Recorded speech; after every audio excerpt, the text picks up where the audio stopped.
Tawarinany tranga mampalahelo izay niseho teny Ankatso dia nahitana fatina zazavavy vao 12 taona monja taona fahatelo eny amin'ny Anjerimanontolo dia nisy ary ny fianana teo amin'ny mpikambana avy amin'ny kongresin'ny tetezamita Lanto Rakotomanga avy amin'ny boriboritany faharoa ny solotenan'ireo fikambanana mpianatra samihafa androany teny Ankatso mba iresahana ny olana misy eny an-toerana sy ho fiaraha-mitady vahaolana ihany koa.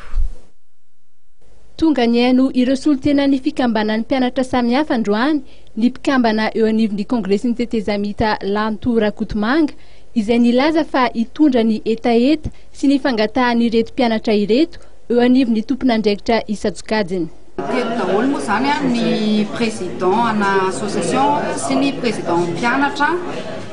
teto Ankatso dia membre congrès de la transition tena izay voafidy nitendrena tamin'ity 2e arrondissement ity dia tena hoe manana andraikitra zany mijery any hoe inona marina zavatra tadiavin'ireo mpianatra Ankatso ireo izay ho avy ny fireneny ireo ankizy ireo ka tokony tena hoe hojerena akaiky dia resaka sécurité zany no tena hoe tadiavin'ny zareo dia izay no tena nivorina ahafahana fantatra sy mitondra ny etaetany zareo makany amin'ny tompon'andraikitra Isatokajy dia izay zany no andraikitra izay zany no nametrahany zareo ny etaeta ny tampo mba hitondra n'izany zavatra zany ary za koa dia tsy kely sorty fa tena hitondra izany etaetan'ireo ankizy ireo zany satria hita hoe zavatra tokony ho atao efa mipetraka hatramin'izay zany fa gaboraraka izay no atsaraina zany izay no fitakiana ho ataony zareo izay ho ataony ho resahany amin'ny zoma le zavatra ataony amin'ny zoma zany dia fisaonana aloha fampahafantarana famirahinaka zao ary malahelo amin'le zavatra nitranga dia manarak'izay koa zany dia ho teneniny koa ireo fitakiana izay efa niteneniny zareo androany ihany koa zay dia amangy ny solon-tena-mpanjakana zany ny tenako amangy ny olona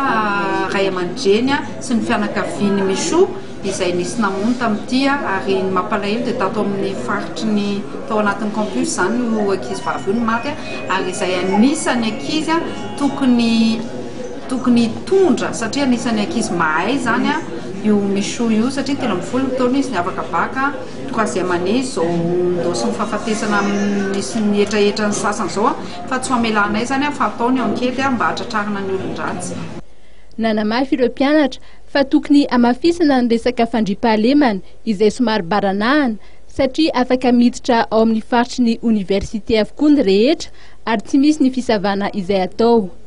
Maro ireo sosikevitra sy fangatahana izay nataon'ny solotenan'ny fikambanan'ny mpianatra.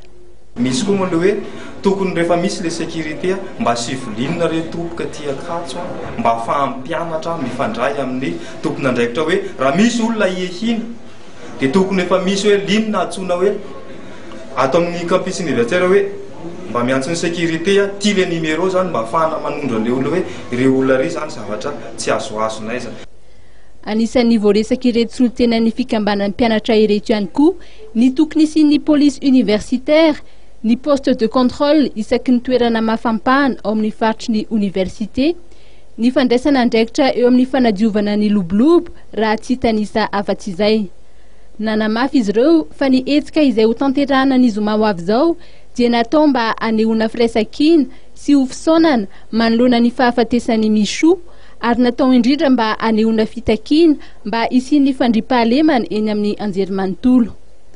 Tian'ireto mpianatra ireto ho fantatra ihany koa aiza ho aiza ny toy ny fanadiadiana mikasika ny fahafatesan'ny Miso izay.